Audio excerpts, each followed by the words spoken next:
เมื่อวานนะครับว่าเขา70เนาะเต็มเลยเลขขี่รถมอเตอร์ไซค์เบิดขึ้นโอ้เขาคนนี้นะครับเริ่มมาตามรัฐบาลไทยด่วนๆได้ป่ะเนี่ยฟันมาขึ้นตัวบ่นะครับพ่อ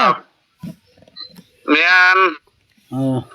ตัวฟันหักฟันแน่แท้ฟันเป็นตัวได้โชคไงอยู่โอ้ยขย่อยมาแก้ผ้าเห็น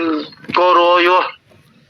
โกโรโอ้ยผู้บางคนก็ว่าไงผู้บางคนก็ว่าหน่อยขย่อยเลยขออันนั่นล่ะขอดูดเนี่ยโอ้ไม่ยิ่งว่ะมันขอดูดของเขาแม่นไม่ยิ่งขอดูดของเขา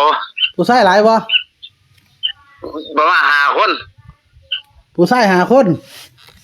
แม่นกราบปั๊บเลยโชคของลับแม่นเขาของลับมีทั้งแก้วเมื่อไรซุ่มมาใส่แม่นทั้งผู้ใหญ่ทั้งน้อยบ่แต่ว่ามียิ่งมาจากคนบ่เนี่ยมียิ่งเลยว่าขอเนี่ยมียิ่งผู้เดียวขอดูได้ทีมเขาก็เถอะแม่นโอ้ไปเตรียมเนาะเอาขอโทษเด้อพี่น้องมันฝันกันดีๆฝันละมกตะเกาแม่นเด้ตีซอยกันเด้อนะตีตัวใดเนาะบาทนี่เนาะยิงกับน้ำซีบ่ก็แล้วแต่หมอเลยตีแล้วดูแค่ตีเสียหน้าเล็กมื้อนี้มีเขาวะก็ว่ามันจนว่าเต็มแล้วเนาะบ่มียิงเต็มความลับเขาเจ้าแล้วยิงเขาวะทั้งปากไหมดูด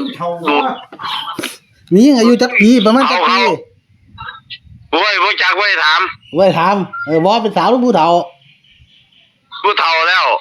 มีอายุเนี่ยจะมียิงแม่นประมาณ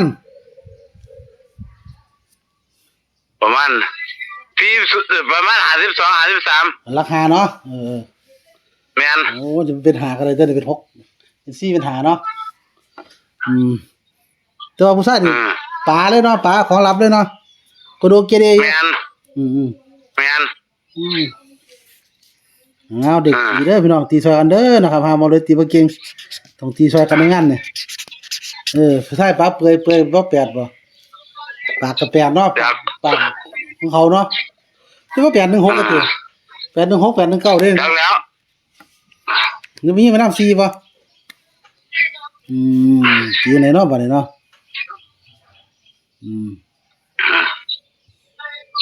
โอ้ยห่วยตีตัวใดเพิ่นก็พา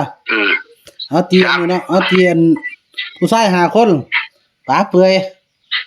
โชว์ของลับมียิงผู้เดียวมาขออมของเขา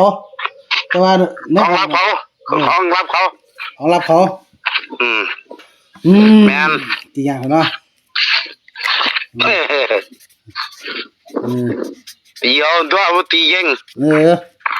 มีเก่งมาเที่ยวนี่ปกติหำ1 5 1 6แล้วตะธรรมดาเนี่ยก็แล้วแต่แล้วนะตีแต่ว่าเปื่อยก็8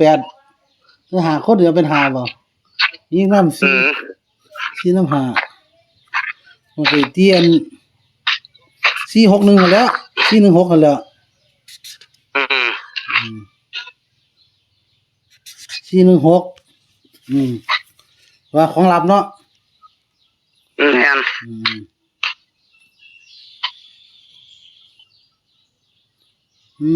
จริงอย่างเด้อบัดน่ะ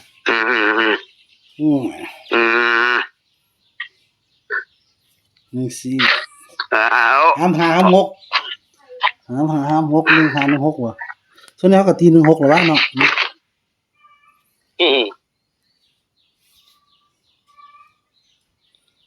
ตี16ลองเมืองแล้ว9แล้วก็46ไปซะแล้วล่ะ6เนาะ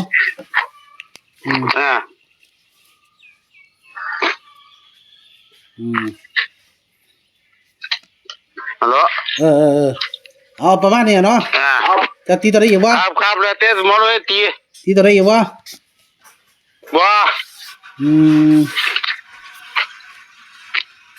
โอเคครับขอบคุณหลายๆโอ้ตีงานกันได้อยู่ครับสวัสดีครับโอ้ตีงานกันได้พี่น้องจังซี่เนาะบ่เลิกก็หาคิดวิธีตีอยู่ตีบ่แตกคือกันตีตัวใดเนาะผู้ชายเปื่อย5 คนเอาหาเดียวใส่ก็ได้ที่516บ่ดอตัวนึงเนาะ516 อืม ครับนาที การหา16เด้อพี่น้องเนาะเพราะว่าอันผู้ชายหาคนปลาเปื่อยเห็นเจ้าของรับประมาณนี้แหละพี่น้องหมดเลยเกิดสุดความสามารถแล้วตีซอยในเด้อขอบคุณหลายๆครับสวัสดีครับ